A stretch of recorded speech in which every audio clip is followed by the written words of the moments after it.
traicionado porque existe otro querer.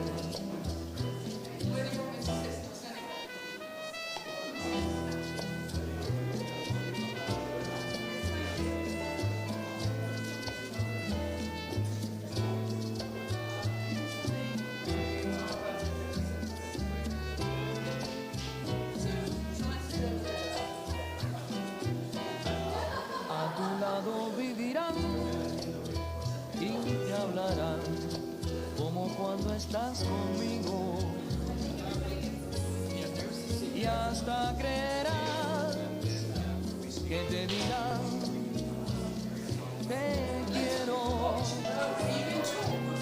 Pero si un atardecer las gardenias de mi amor se mueren, es porque han adivinado que tu amor me ha traicionado, porque existe otro querer. Es porque han adivinado que tu amor me ha traicionado, porque existe otro querer.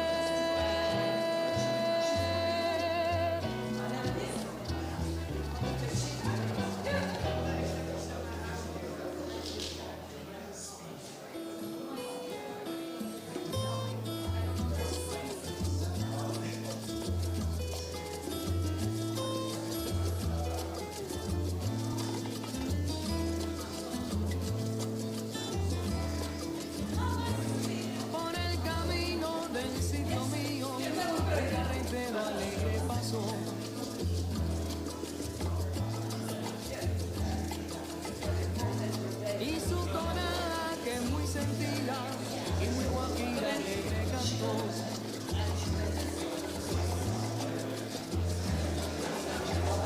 Me voy al transbordador a recoger la carreta.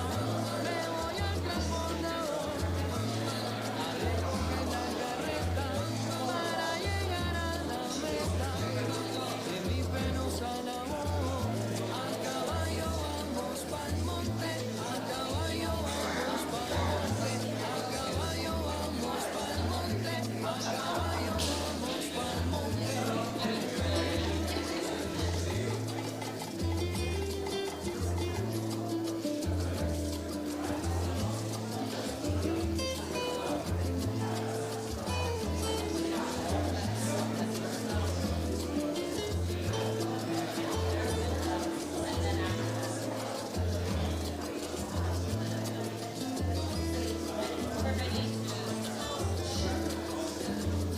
Yo trabajo sin reposo para poderme casar. Yo trabajo sin After the reposo investment. Yeah. Yeah. Fast. Yeah, film. si lo llego a lograr. Yeah, so after the film, the panel. Yep. Yeah, okay.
Good evening. Thank you for coming. It's a pleasure to be able to moderate this panel and to share with you a brief clip of the film we did with, or BBC Storyworks did. First, I'd like to thank the organizers, the World Economic Forum, the Swiss mission, the UK mission, the University Hospital Geneva. Grateful for all of your support to bring this together and bring us all together to talk about this. As we know, 2024 is an important year for AMR.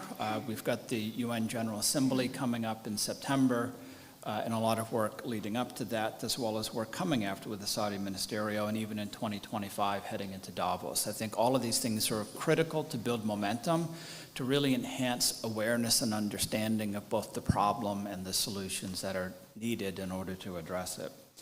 To help with this awareness, as I've gone around talking to policymakers the last few years, it's clear that policymakers and the general public at large does not appreciate what AMR is. In some parts of the world, in Japan, AMR, an acronym, makes no sense and just doesn't have any gravity at all. And yet we talk about these things amongst ourselves. We know exactly what's going on, the consequences of it, how many lives are affected, how many lives are lost needlessly, and how this is building. And yet the awareness isn't there. We don't have the patient groups that we do in other disease areas. We don't have the visibility of the consequences until it hits your family or somebody you know. And often, with the issues, you're either cured, and life is good, or you pass. And that doesn't make for a very strong, compelling story to bring broad awareness to. And so to help raise the awareness, the Action Fund, which I had, Pfizer, MSD, and Shinogi all supported BBC Storyworks to develop this short film to really bring attention to the human side of what AMR is, how a trivial thing, a scratch in the garden, can become life-threatening, and what that means for individual patients around the world. And I think they've done a fantastic job with it, and we're thrilled to be able to bring that to you. So we're going to show a brief clip on that, and afterwards we'd like to invite everybody to stay and continue the conversation downstairs amongst ourselves. But before we show the clip, I'd like to welcome Ambassador Ivkovits, head of the Host State Division, Deputy Permanent Representative from the Permanent Mission of Switzerland, to say a few words. Ambassador.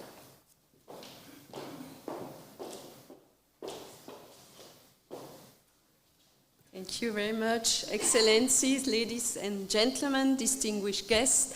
It's an honor for me to welcome you tonight to this important side event to the 77th World Health Assembly on behalf of Switzerland, the host state. Warm welcome to all of you, also to the ones of you who are joining us online.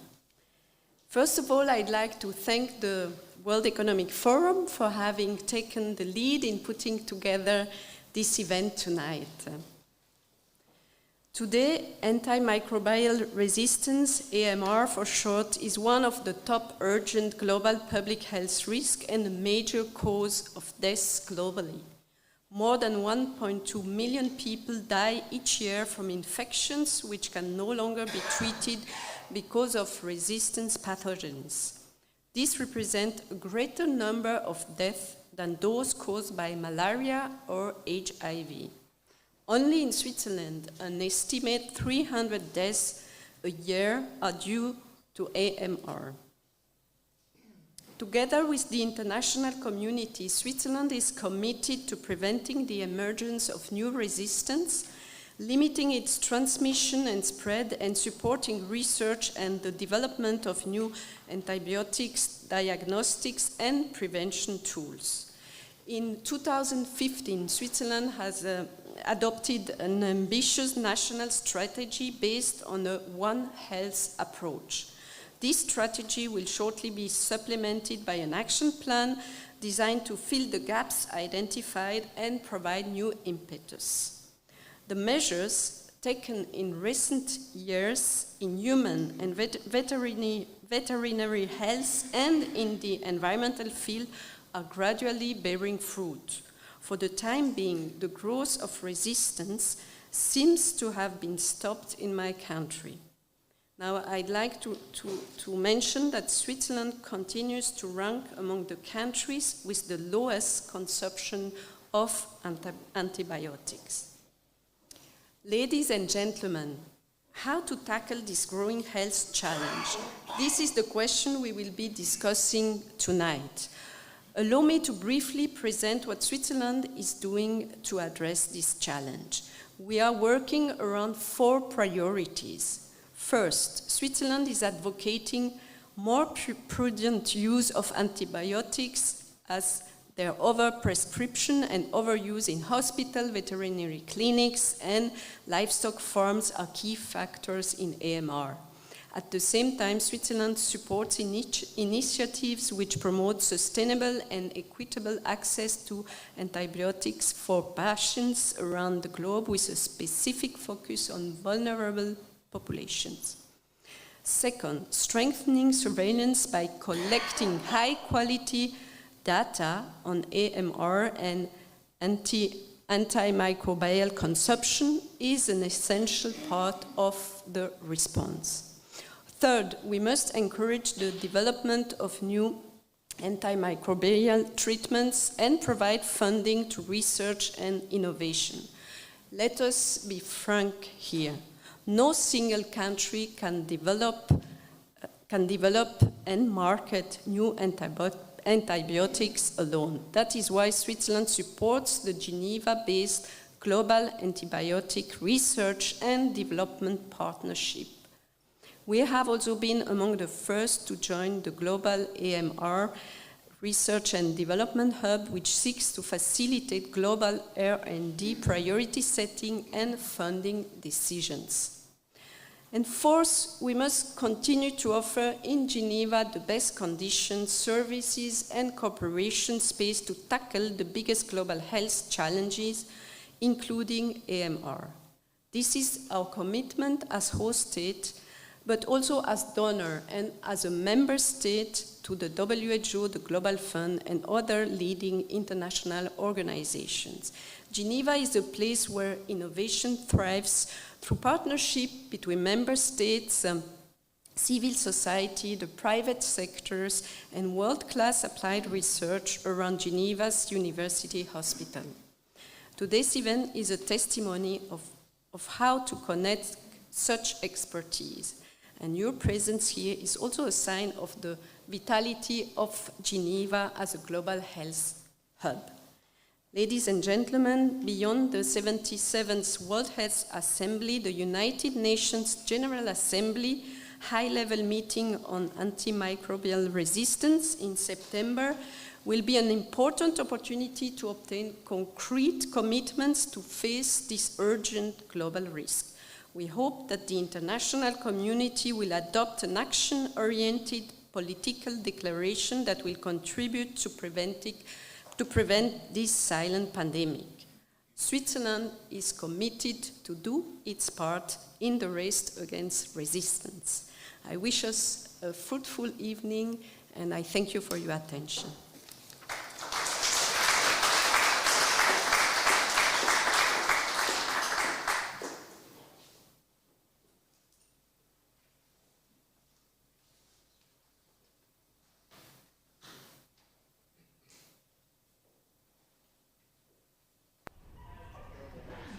How does it feel to be back in a gym?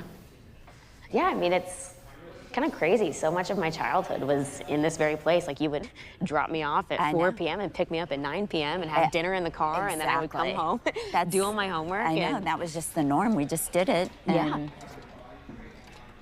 you seem to enjoy it, right? I did enjoy it, yes, yes, yes.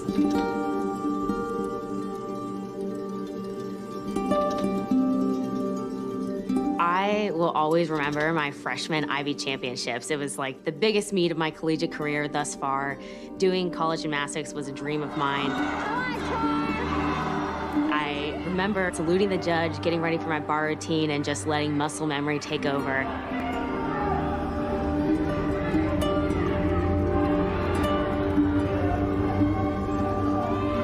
It was probably one of the best routines I'd done all season. I had to pinch myself that here I am, I'm a D1 athlete at an Ivy League school, I'm pre-med, I thought everything was going well. I was just really feeling quite unstoppable.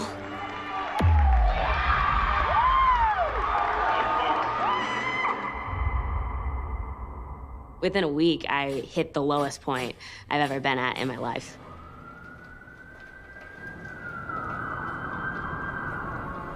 Today, the World Health Organization said the greatest disease threat is not Ebola or AIDS, but bacteria that resist antibiotics. One day, the efficacy of these antibiotics simply will be gone. More than 1.2 million people die every year of untreatable infections across the globe. Wonder drugs aren't as wonderful as they used to be.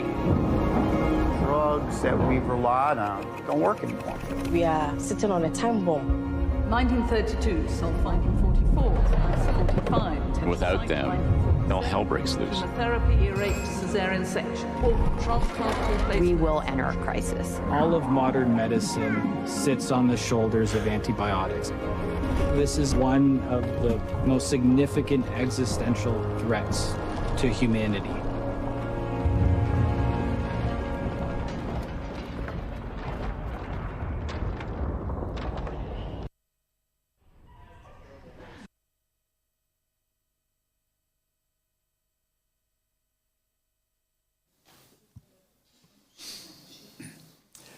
Every time I see even the snippets of the film, it really brings me back to the stories.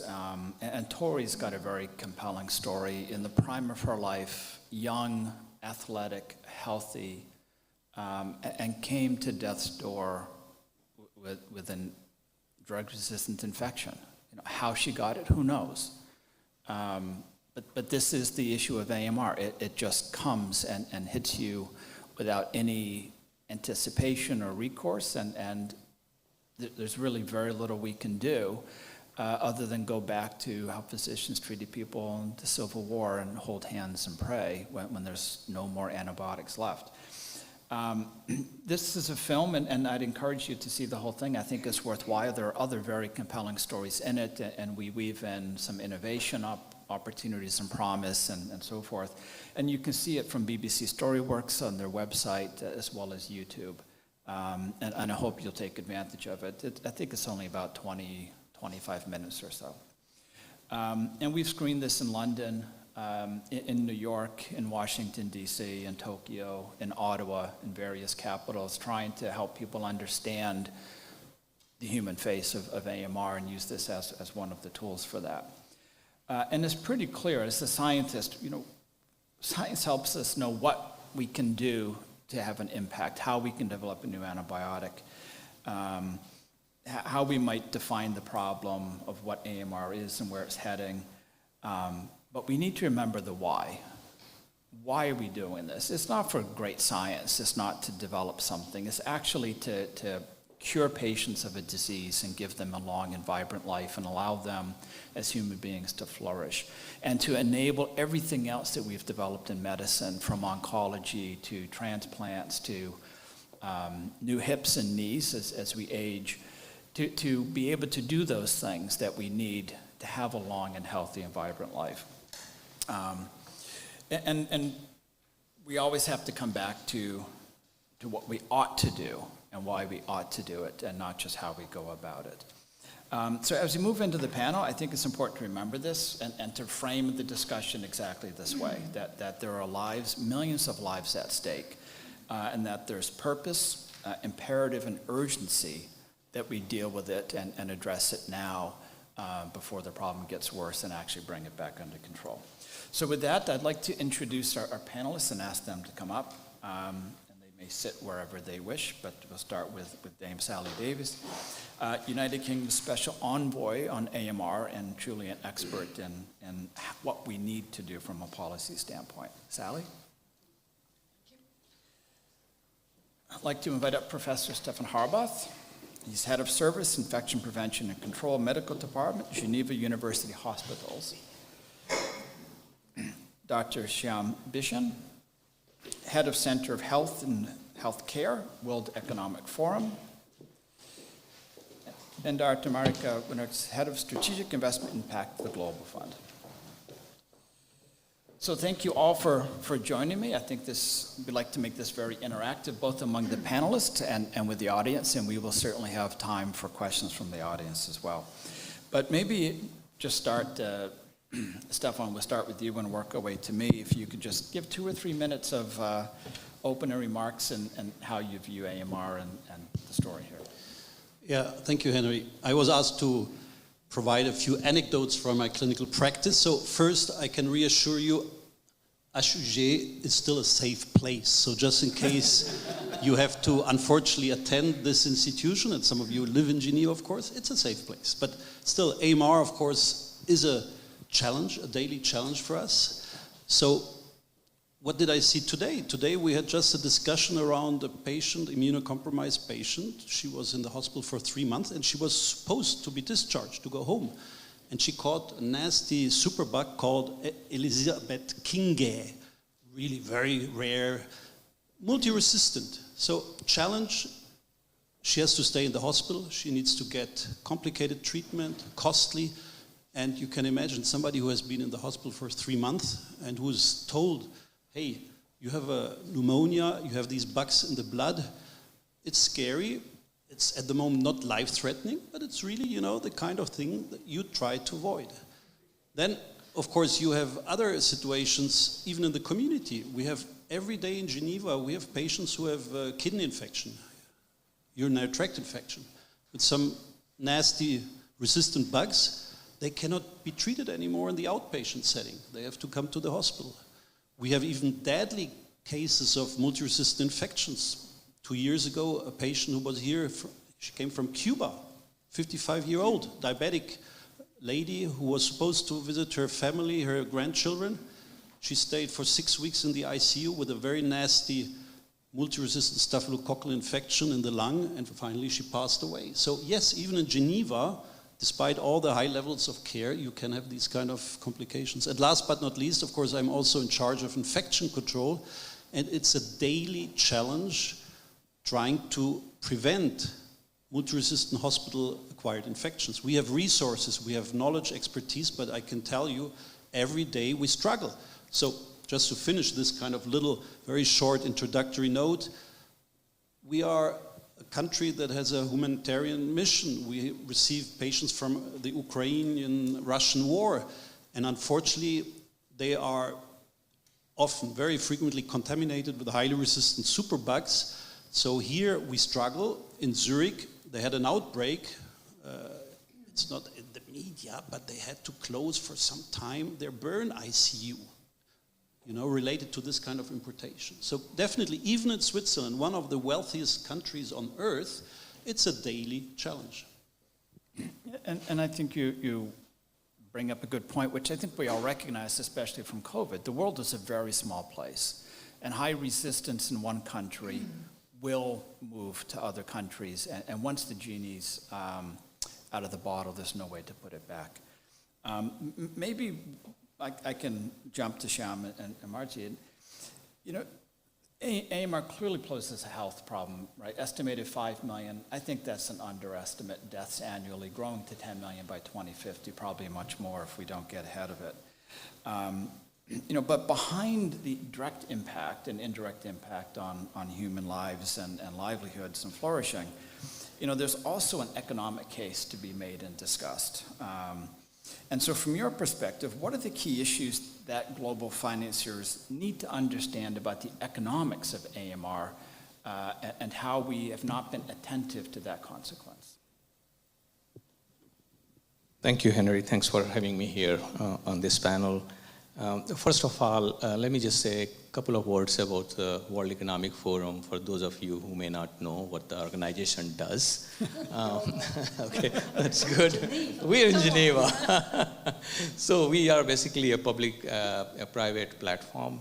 We provide this platform, bring together multi-stakeholder folks to the table to address global issues such as this one, such as AMR. We work with, you know, both governments. We work with, you know, corporations, with civil societies, with academia, all parts of the society of life to solve and to focus on key global issues. Now on this one, on AMR, actually it's interesting, we just had a dinner yesterday for health ministers and CEOs, again, public-private. So we brought the CEOs of the healthcare companies with health ministers together in a dinner at our offices last night. And this was highlighted as a key issue by several of the health ministers. You ask them, what are some of the key global issues? AMR comes up as one of the top issues there. So it is something that's high on our agenda. This was even highlighted by G7 ministers, that how this is a part of the G7 agenda this year. To answer your question, Henry, we did a report together with Novo Nordisk. The report was sponsored by Novo Nordisk, and it was done by London School of Economics, just to look at, what are some of the other, social determinants and social drivers of AMR. And it's very clear that it's not just a health issue. It's not just coming from a resistant bug. The bug is coming from socioeconomic point of view. AMR impacts people in different segments of the society differently. Women are, for example, more impacted by AMR. People living in lower socioeconomic strata of the society are more impacted by AMR. Now, this is the finding from the report, obviously. Now we see that climate change is another area that's having an impact on AMR already, and it will only get worse if we don't do anything. We see that the economic impact of the overall AMR can get up to, and this is not from the report, this is coming from World Bank, it can be anywhere between $1 to $4 trillion by 2050. 1 to 4% of GDP, I would say, which can translate to something like that by 2050. So it's a huge socioeconomic impact from AMR if we don't mitigate, if we don't do anything about this. And we believe that you need to, again, bring the other sectors together, especially the financial sector, the investor community, to work with us to fund this overall effort against AMR. So that we can fund not only R&D, but also we can look at some of the pull mechanisms, we can look at some of the market dynamics, market commitments that will help solve some of the challenges that pharmaceutical and biotech companies face. So let me stop there. Marijke, would you like to add anything? I think I have a very different perspective. I work for the Global Fund to fight, so I'm not disagreeing with anything, but I work for the Global Fund to fight HIV, TB and malaria, and so our focus is very much on infectious diseases and health system strengthening, with a very strong focus on low and middle income countries, and that's where I think I have a different perspective. I was struck by what you said, that it's a topic that is an active discussion in the G7. I participated in a panel discussion yesterday around the launch of the Lancet report. So if people hear me for the second time, apologies if I say some of the same things. At least I'm consistent, try to be. And someone said that G77 is very quiet about it. And I think that's something that we really need to think about. How can we create this same sense of urgency, but also meet people where they are? People in low and middle income countries, they're very much aware of resistant developing against AIDS drugs, TB drugs, malaria drugs. We have been shifting regimens for especially TB and HIV a couple of times over the last years. Malaria, we have a much smaller pipeline, but those are very active discussions and people are aware of it. If you talk about the broader AMR discussion, it's not something that most people, health practitioners and just general people would see. What they see is that if they have difficulties accessing healthcare, when they're sick, they're stockouts and there's no antibiotics in the pharmacy. So what people are seeing of antibiotics, it's much more a lack of access to the very basics, the cheap ones, rather than the problem of AMR. And that doesn't mean that it's not a problem, because we know we have, at least the little data we have, it does indicate that there is a problem, and that especially people in low and middle income countries are at high risk. But it's not how we convince people that they should do something about it. And I think there are things that we can do. We can work on providing access. There's a lot of things we can do in prevention that are good for AMR, that are good for a lot of other things as well. Investing in infection prevention and control, investing in WASH. You would be surprised how many health facilities don't have toilets or running water in the facilities. Vaccination programs. There's a lot of things we can do. We are scaling up quite heavily now in health system strengthening, and some of the core components that will protect against the next pandemic, but also really relevant for AMR, things like integrated disease surveillance, strengthening lab systems, the IPC, infection prevention and control, investing in the health workforce, especially community health workers. So there's a lot of things that we can do to make sure that we start addressing AMR in low and middle income countries, but also making sure that we meet people where they are and what their biggest problem is and how we can help solve that. Thank you. And I think you both said some critical things, and you talked about women's health, and there's a huge consequence directly. But we can't forget the consequence women as caregivers for families. And if a family member gets a drug-resistant infection, then the caregiver has to care for them, takes them to the hospital, which may not be next door. It may be quite a ways away, and there may not be a tram to take them to the local hospital. And to do that repeatedly and take them out of the workforce and deprive the family of that sustenance. You know, these consequences amplify hugely.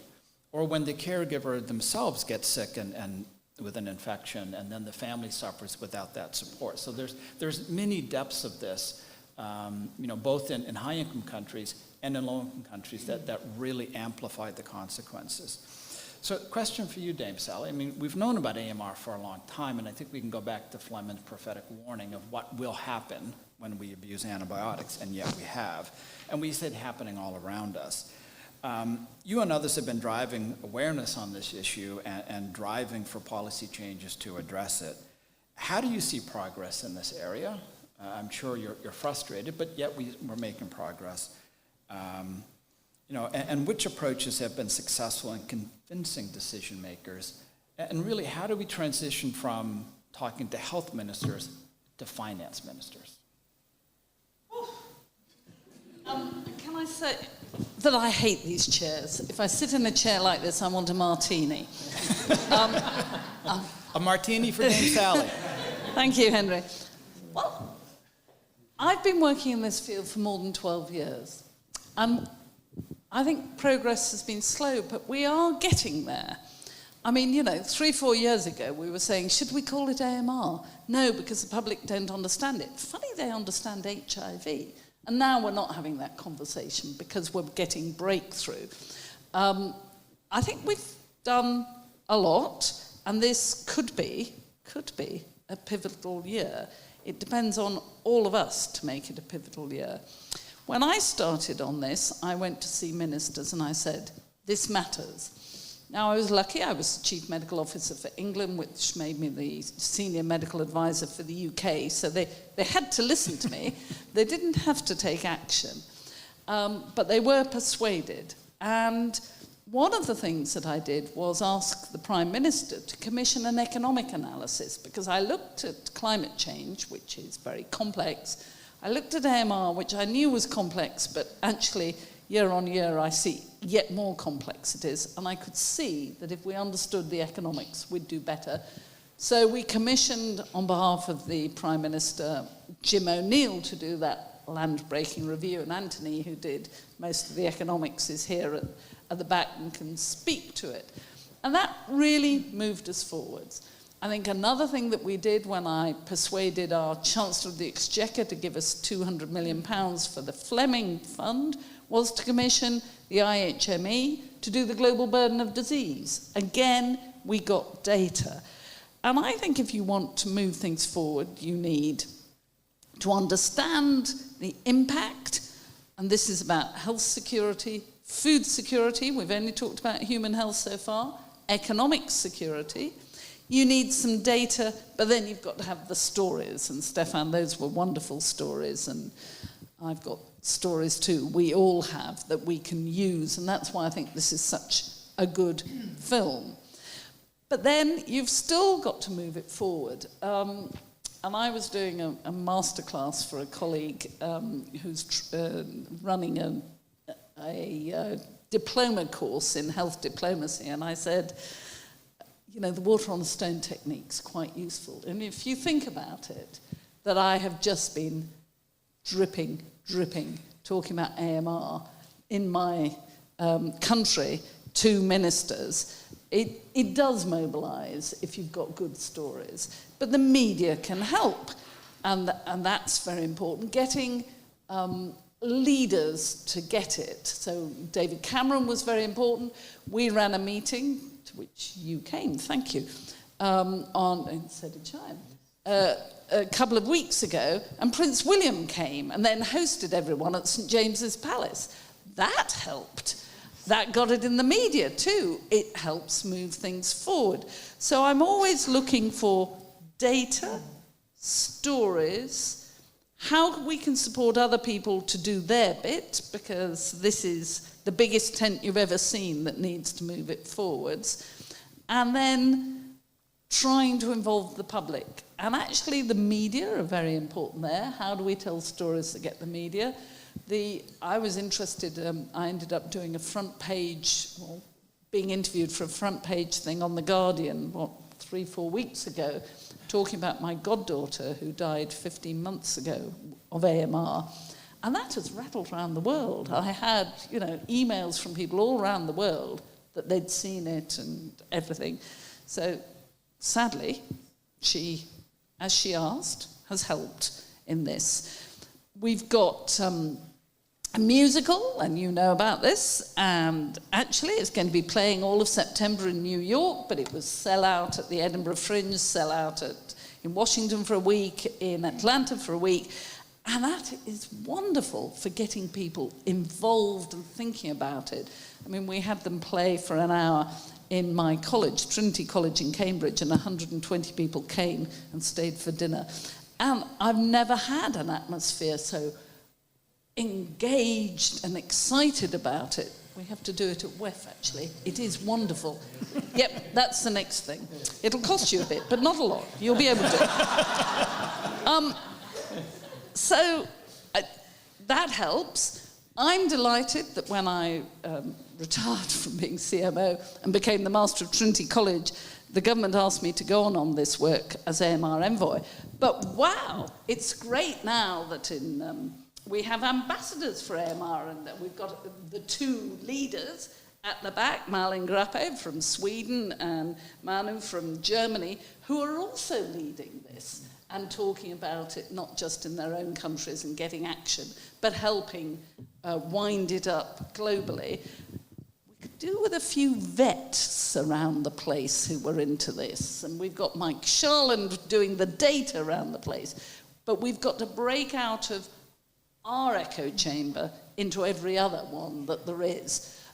So my latest, which actually was stimulated by you, Henry, so I'll just tell you I've done it. I've been to see the National Security Advisor, and he's promised his support. So, trying to push it out, get everyone involved. And look, a resolution here from Thailand, the high-level meeting, we announced 85 million ODA to help the fight take it forward at our big meeting. Things are happening, but we'll never be able to give up pushing, though I'm hoping I can hand it on to someone else to do it. So, Marijke, the Global Fund's been incredibly successful, raising money and having phenomenal impact on HIV and TB and malaria. And that mobilization of the finance has enabled all of that.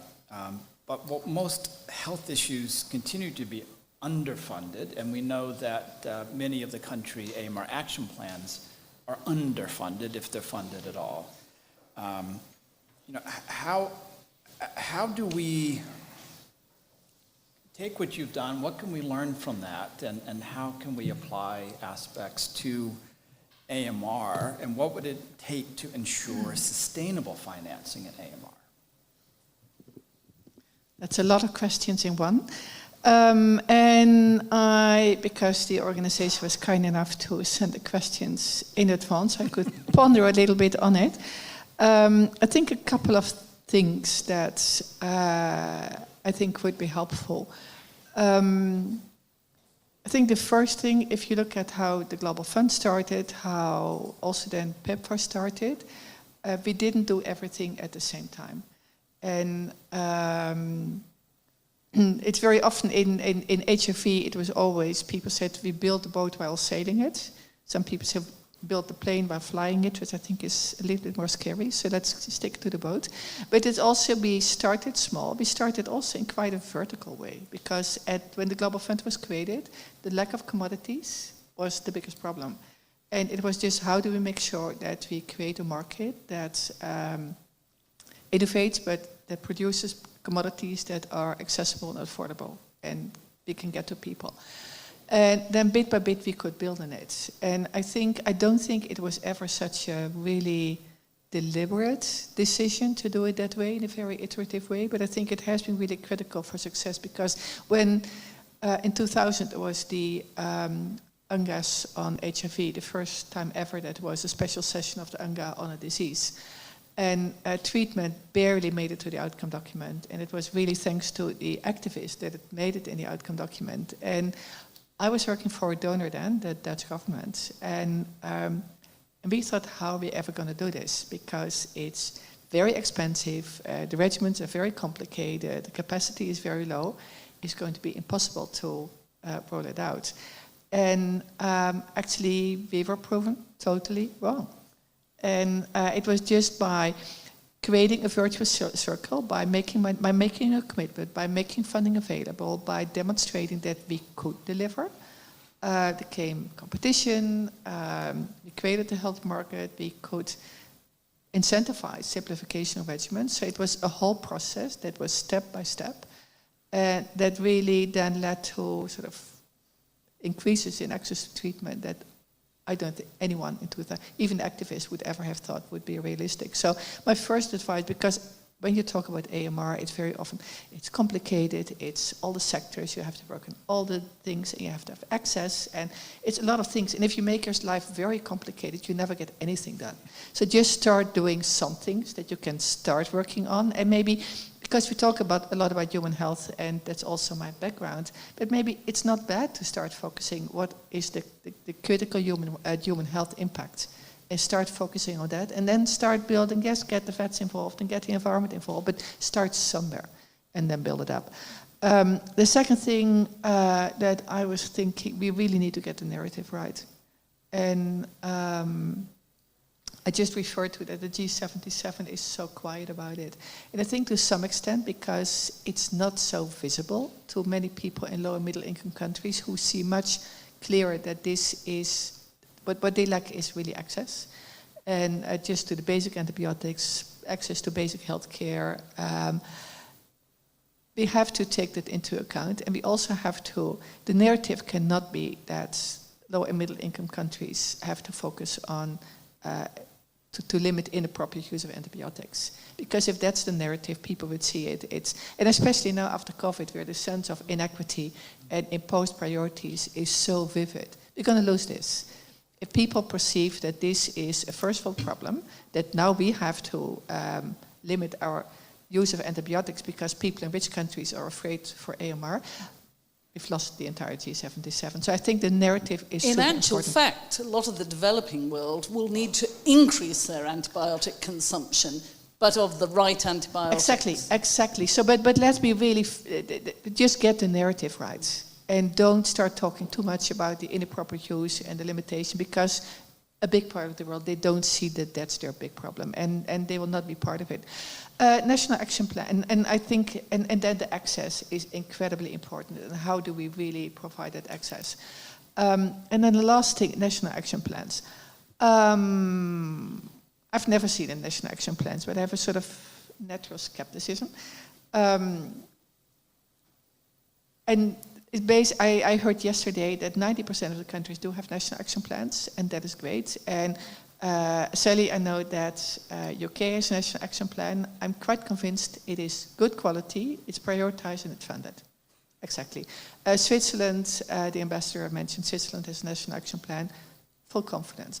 I think for a lot of national action plans, what I've heard is that quality is not great. A lot of it is cut and paste from the internet, and it's not prioritized. And that's not going to be helpful. And at the multi-stakeholder hearing, Dr. Tedros mentioned that only 11% of countries provide funding to the National Action Plan. And I got in that forum, I got a question, will the Global Fund fund national action plans? I said, well, if the governments themselves are not interested to fund it, why would an external funder come in and fund it? No. And so I also, and I think also for the national action plans, and I can see that UK has Sally, so you will make sure that this really, it gets covered in the different sectors. But it's in a lot of countries where budgets are very tight, to try to have sort of a budget division, trying to draw money from different budgets, where not all sectors would be equally interested to say, well, this is health, this is nothing to do with my budget. It's just not easy. So I don't see the global funds going to fund it. I think primarily this is national action plans. It should be the governments that should be primarily be the key funders. And if they cannot cover everything, it should be very clear what are the priorities, who's funding what, and how does the totality of it make sense. We stop there. I think you hit on a key thing. I mean, and we talked about it earlier, data. We need data to drive the right action plan, the greatest impact we can have per unit of work done on it. Whatever that might be for the country, we need good surveillance to know what the problem is. And there are evolving technologies like wastewater surveillance that may allow us to do that much more efficiently that I think we can't ignore and need to pay attention to. But one of the threats with AMR is that the antibiotics we have lose their efficacy. And we no longer are able to treat certain pathogens, to treat them easily, or have choices for some patients that have other limitations. And so we are starting to run out of them. We have patients now where there are no effective antibiotics left.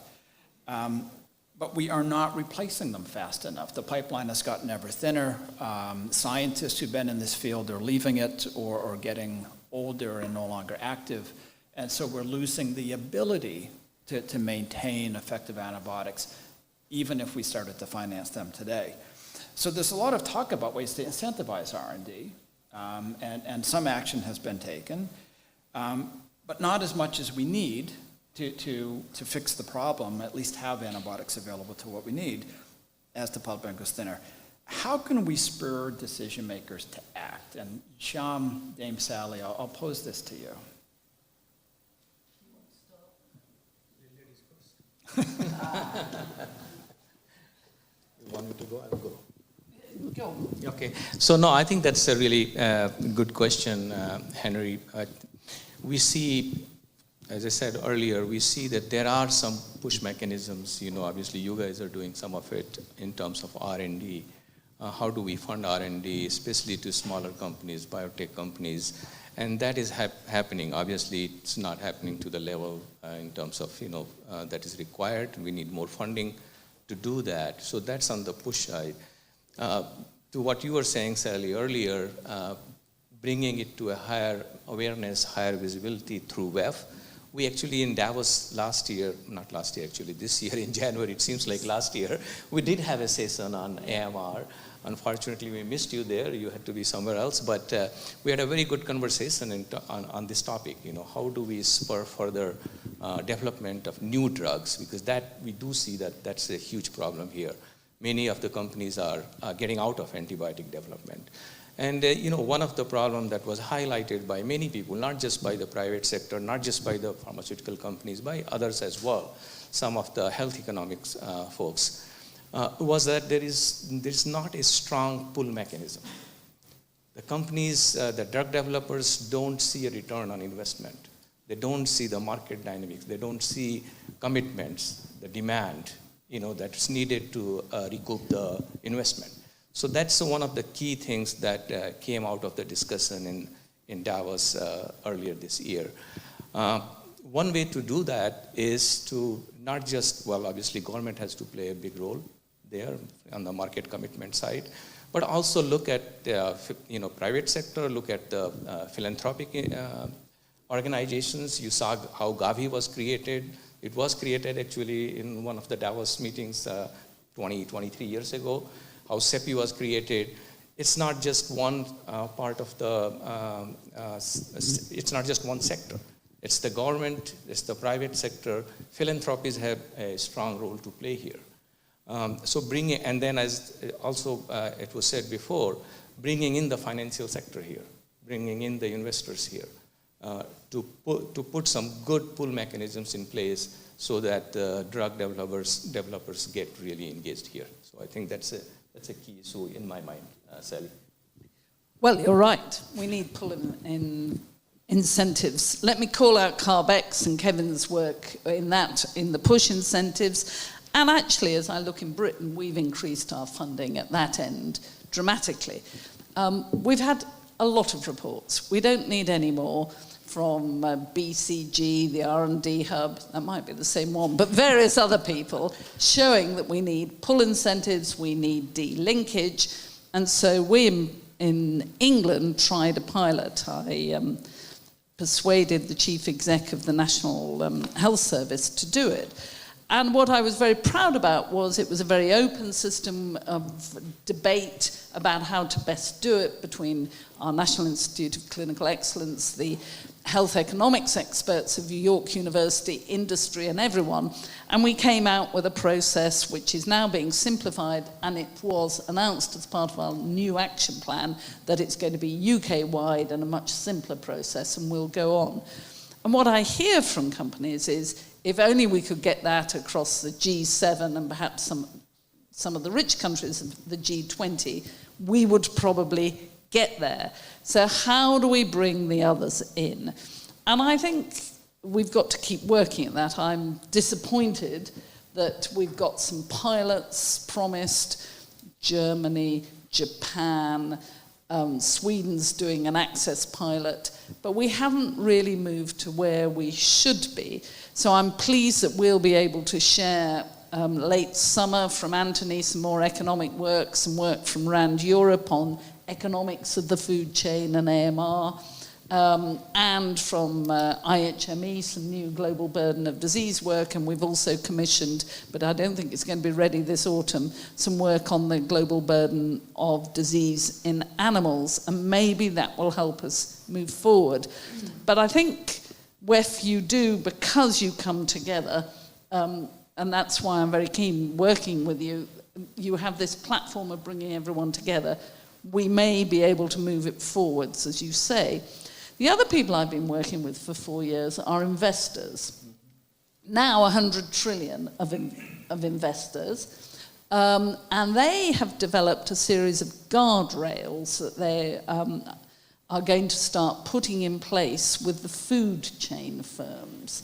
And so I was discussing with one of your WEF colleagues whether we could get in the big fast food companies and very big intensive farming and say, look, with the investors, and say the investors are going to do these guardrails, wouldn't you like to be ahead of it and start to move to appropriate use in the farm chain? So there's that side, how do we get the food chain better, at least in the big companies, and then how do we do better pull mechanisms? I haven't found a philanthropist who wants to do this, even though I've been banging away for ages, but that's why I look to you at WEF. Can we make more noise and make it happen? You did a great job, Sally, just a couple of weeks ago in pulling together, different parts of the, the society, we got commitments at your meeting from companies like GSK and MSD, and then you had... They gave 45 million 45 GSK million for our Fleming initiative. Exactly, yes. And you got some more commitments coming out from Saudi Arabia, from UK government. So I think you have done a great job there. We just want to see if we can replicate that further and bring in more investors here. actually, the companies are nuts if they don't do it. Yeah. You know that. Yeah. They're not protecting their major profit lines. For instance, the modern cancer therapies make patients much more likely to get infections, and they're not protecting them by providing the treatments for those infections. That doesn't look like fiduciary, I'm learning the words, fiduciary sense to me. So I keep going to them and say, you're nuts. You could find that all these products can't be used because of infections. So we've got to, I think, look at it from their perspective and try different arguments. Can I just conclude, Silly, that you should not retire anytime soon? And we've got to be very careful. I'm about to be, this is unusual for me. We had an academic talking at a meeting last night about this sort of area, the market and the market failure, and he didn't know what he was talking about. And I find it really distressing because it takes things backwards instead of moving them forwards. So please, academics in the room, make sure you know what these wonderful consultants have written and what the real issues are, and don't hold forth when there are potentially ministers and people in the room and important people and say stupid things. I was so irritated.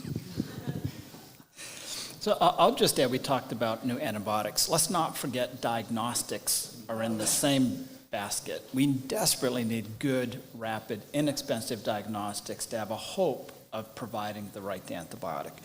So I'm going to now move to just a quick note from each of the panelists, just ask them very specifically, what are the one or two key things? Henry, we've got some good news. I don't think I'm supposed to say it. In a couple of weeks, we'll announce a winner of the Longitude Prize. Do you know about this? We set it up 8 years ago. Government gave 10 million, and BBC did 6 programs about what areas the prize could be. And I was on BBC, but they did a really wonderful program without me. And the public voted that it should be a rapid and affordable diagnostic. They were just after 8 years going to close it because they moved on to dementia. And we've got a winner we're going to announce in a couple of weeks. And I'm totally excited because A, it's going to be useful. B, it's a totally new methodology or technology brought into bacteriology as I see it. So it's paradigm shifting. So there is, and I've now talked to the lab in the States where the technology comes out of, and I think there's going to be a lot of mileage in diagnostics from this new technology. So I want to tell you there's good news on the way. Excellent. You heard it here first.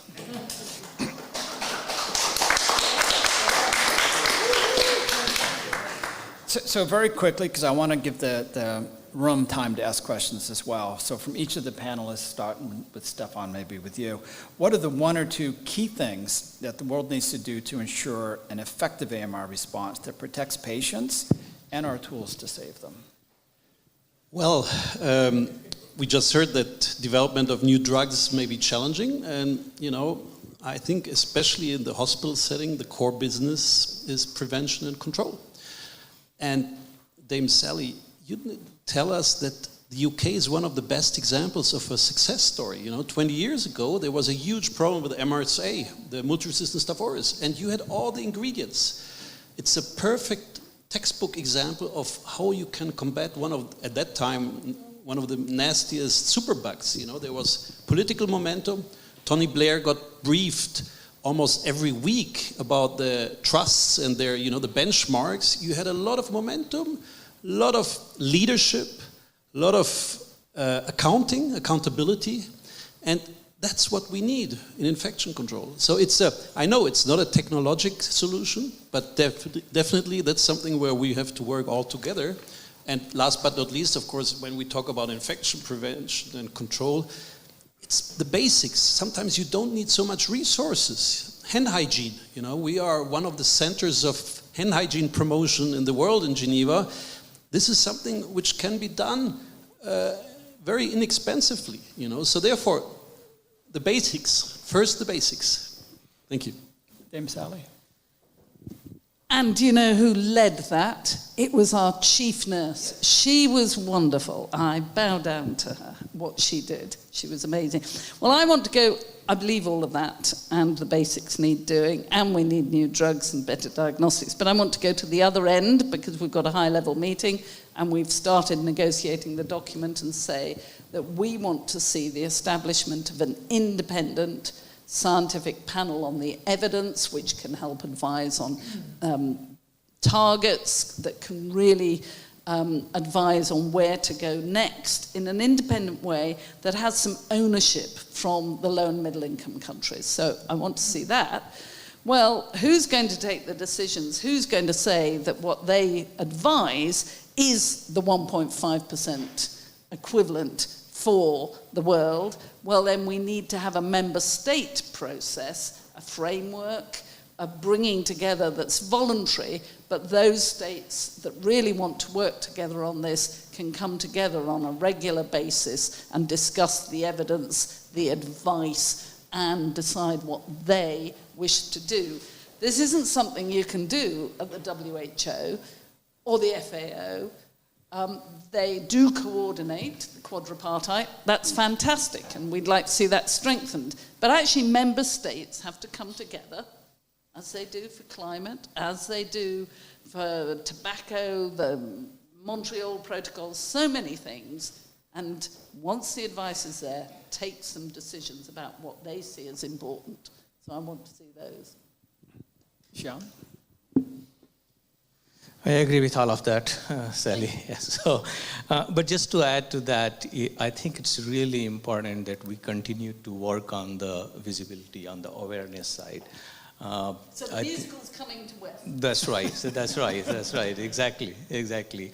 And we continue our work with G7 and G20. I still think that we have more awareness with those countries. I saw much more interest from the health ministers last night. Hopefully we can continue to build on that, and hopefully we can get them to come to a place where they really need to be. I think G20, you see that there is a discussion on One Health, and AMR should be part of One Health. It's not just the use of antibiotics in human. We just talked about, 70% of antibiotics are used in agriculture, in animals. So how do we make sure that we consider this as a holistic One Health challenge? And I think we all have to work together on that. So that's the first thing on the awareness side, on visibility side. The second thing I would say is that you are right, Henry. We mostly talk about drugs, antibiotics, developing new drugs. But I think looking at the diagnostic side, looking at the early warning systems, looking at the data, that we can have access to good data and as quickly as possible so that we can use that data to develop medical countermeasures and to come up with good response plans. So that's the second one. And the last one, we have already belabored it a little bit, is on the financing side.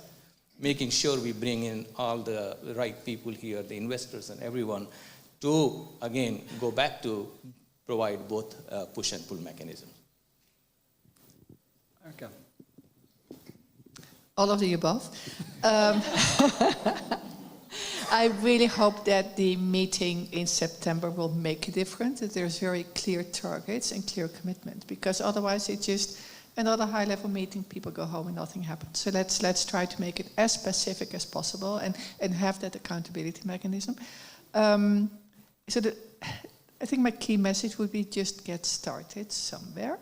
And again, I'm talking mostly then about low and middle income countries. I think the point that Stephan made about prevention, I think the simple infection prevention and control, that is good for AMR, that's good for a lot of other things, and that should just be available. Vaccinations, WASH, absolutely. Invest in critical health system component. I think also the whole discussion about, the pandemic treaty, negotiations failed sadly, but there's a lot of things that we can do that support countries to be better prepared when a next pandemic hits, because I think it's a when, it's not an if. And that also makes sense for the health issues that countries are currently dealing with, like the lab system, the surveillance, the health workforce. Let's just continue investing in it, and then access. And I think we can make the case with the low and middle income countries, but we have to make sure that we address their most urgent needs first. Thank you. So I think with that, we'll spend a few minutes and love to open the floor to questions if anybody might have one for the panelists. All right, thank you very much. My name is Lord Anthony Basing. I have a company called Incas Diagnostics. We develop diagnostics in Ghana. I have a question and then I have a comment. I'll start with a comment. I think one of the reasons why there seems to be very little new technologies in diagnostics and therapeutics is because funding has always been focused on the large companies in the West. But there are quite a number of biotech companies in middle and low and middle income countries that are working on R&D for AMR. And new technologies are being churned every day. But then they come out and then there's no funding to take it forward. And then the very few that are taken forward, the point is that most people would ask, okay, why don't you do tech transfer so that what other people are developing in the West are brought to these countries? And it becomes very difficult for people to adopt them. So I think that if there's a little bit of a channel where some of the funds are being channeled to lower and middle income countries, especially for R&D into some of these things, we'll begin to see new technologies come up. So that is my point. And then a very short question. A lot of the activities that promote AMR, especially in, again, lower and middle income countries, are tied to economic activities. So for instance, if I have a chicken farm and I put antibiotics in the feed so that the chickens will become bigger and then I'll get sales better, how do you convince me that it is bad? And so I have to stop that and because AMR, because in the Western world there's AMR and all of that. How do you convince somebody like me about some of these things? Thank you very much.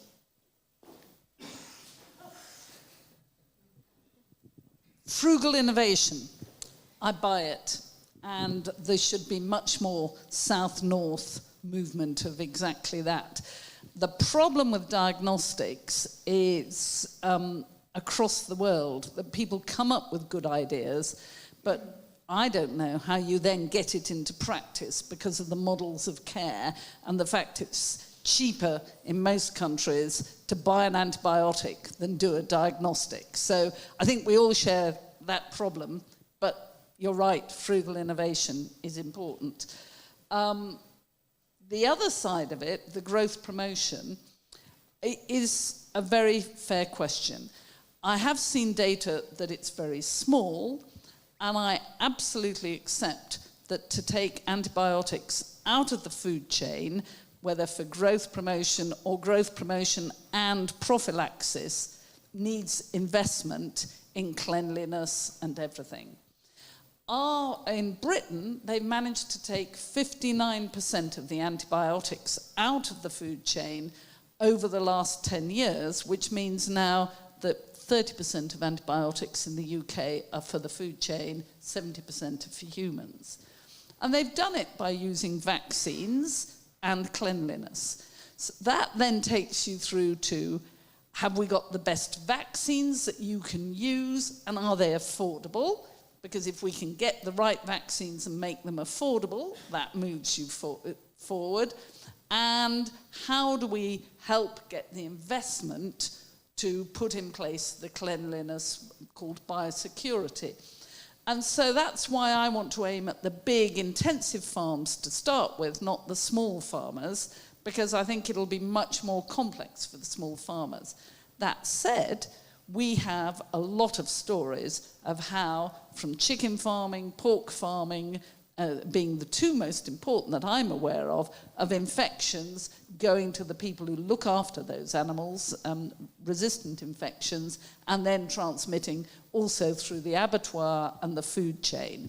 So we do know they are risk areas, and I want this not just to protect the hospital population, but to protect the farm workers and their families and everyone. So we're going to have to take it steadily, and let's start with the rich people and the big farms first.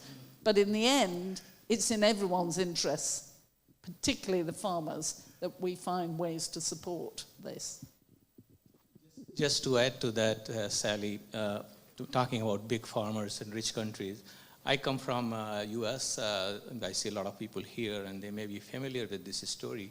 You can actually use this as your competitive advantage. Of course, in the low and middle income countries, the situation is a little different. But in US, for example, Purdue Pharma, they came up with this idea of antibiotic-free chicken. Their sales went up, even though they're charging a little bit more than the other, companies, other farmers who don't make this claim, but their sales went up, actually, overall. So you can use this as a competitive advantage. And it's in practice in US. Whether it will work in your country, I'm not sure.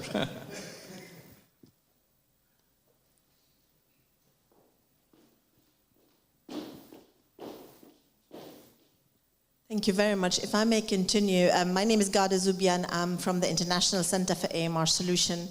We currently work in more than 20 low-middle income countries, and we have so far more than 40 projects across the One Health lens. And I just want to advocate for more the unsexy type of research. This is very much the downstream, last mile journey when you have an innovation and then what do you do with it? And continuing from what Dame Sally and the question, you have a diagnostic tool, but it's not being used. Why is it not being used? And it's those testing on the ground, whether that innovation is adaptable, acceptable, and feasible for that setting. We will have new studies coming, Dame Sally, with funding, co-funding from the GAMREF, where we can see how much saving per pig it is to use diagnostics versus using antibiotics. And it's coming soon, but not soon enough. But what I'm trying to say is just because you have guidelines doesn't mean automatically they will be taken up. Just because you have a C-reactive protein, it's not there. And the country do need that small money for them to test the solution, even when they don't label it as AMR. It doesn't really matter what they label it, as long as it actually is sort of continuing within their best practice, whether it's on a farm or whether it's in a hospital or in a community. So if we can just advocate a little bit for the innovation uptake or the best practice uptake research while you are in these high-level meetings, in addition to the exciting new stuff that we are all looking forward to. Thanks. Let me say that ICARS is doing wonderful work, and that actually Malin was having a go at me that I wasn't talking enough about behavioural change earlier, so absolutely taken on board. I think I might just add to it that we need better surveillance to have good guidelines that are local and data-driven and appropriate for the patients in that community, and we do not do a good job, most of the world, with that right now, nor do we update guidelines rapidly enough. One more question. It's actually not a question, but I came all the way from Thailand to say thank you to the UK government. Hello everyone, my name is Manjri. I'm the chairperson of the Asia Pacific Regional Office for the International Pharmaceutical Student Federation.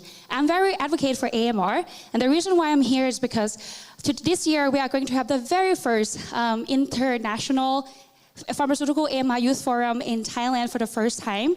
And thanks to the British government for £6,000 fund that I secured so that we can bring the expert from the UK.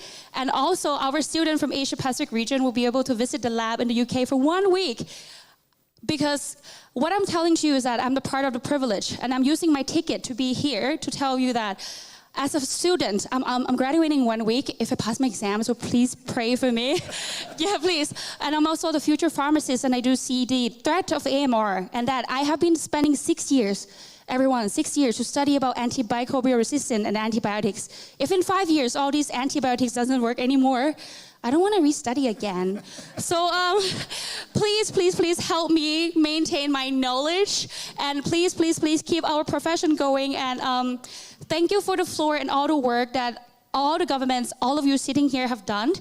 I, as a pharmacy student, doing everything I could so that I can build the new students to be the AMR advocates. So hopefully, we get to work together where the South meets the North. This is a part where the North really support us to bring the people to the place where they can learn more about AMR. And there's no better place than Dame Sally's. I'm such a fan, and I'm so happy to be here. So yes, please take this opportunity to see that there's an AMR advocate here working really hard to provide the opportunities for the other students. And if you could include us, you don't have to make us in a seat, but please educate us. Please give us the opportunity to improve our professional development. And then one day, hopefully that some of us will be sitting there for our generation. So thank you so much.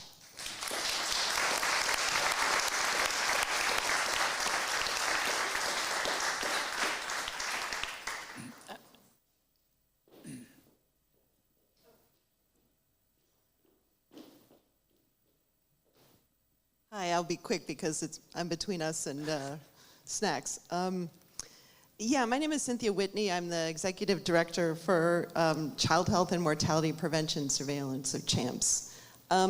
We are a strange project. We were conceived 9 years ago from the Gates Foundation to really try to understand what's causing stillbirths and child deaths in low and middle income countries. And we're now 9 years in, and one of the big surprises has been how many deaths are from resistant infections. We're in 9 countries, and some of them have malaria deaths, some of them have HIV deaths, a lot of them have problems from not, taking care of pregnant women, but all of them have neonatal units that are full of resistant gram-negatives. And they don't have the antibiotics to reach for. Some of them would work. They could get meropenem if they could get imipenem. But it's everywhere. So it's not just a question of how much is in low and middle income countries. There's a lot. And I'd be happy to show our data. And hopefully it can be part of the message here. So thanks. Thank you, and what a wonderful way to end with the passion and really the command from those of you who are going to be taking over the reins as Dame Sally passes it on. To see that passion in the room is fantastic, and what a fabulous way to end. And then the story with the stillbirths, I mean, it brings us back to Semmelweis, right, where in some ways this all started in our understanding of what's going on. Henry, yesterday afternoon at 5, I was in the Semmelweis Museum in Budapest, and just to remind you, at the end of his life, he got crazy because he was not respected, So let's make sure. I think that, neonates can be protected. It's not something that is an utopia, It's something that in real life, it's not such a difficult thing to protect them. So I think that's a very important message, that yes, there's a legacy to defend. Absolutely. So I just want to bring things to conclusion because we have run over a little bit and we have a reception downstairs, and I hope we can continue the conversation and take it in a number of directions. But I really want to highlight in my mind this sense of urgency that we ought to have, that we must have, and my fear, we've let ourselves down over the past decades, and I think we have an intergenerational responsibility to maintain the power of antibiotics as its foundation in healthcare, to enable humans to flourish, to live long and vibrant lives, and to really bring that and access to that around the world. So I want to thank our panelists for a fabulous discussion. Thank you for the questions from the floor. And please, I'd like to invite everyone downstairs to continue the conversation. There's much more to say.